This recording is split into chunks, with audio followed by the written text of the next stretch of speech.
কত রে? মাকে বলবো আমাকেও যেন জুতো কিনে দেয়। দাম শুনে কি করবি শুনি?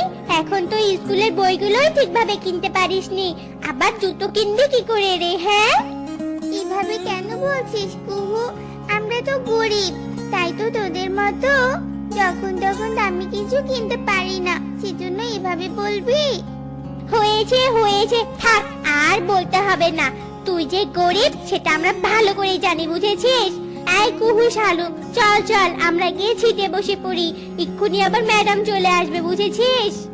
টুনটুনের পায়ে জুতো না থাকার কারণে টুনটুনের সব বান্ধবীরা টুনটুনকে অনেক অপমান করে, আর টুনটুন মন খারাপ করে স্কুলে ক্লাস করতে থাকে। এরপর স্কুল ছুটি হলে টুনটুন বাড়িতে চলে আসে।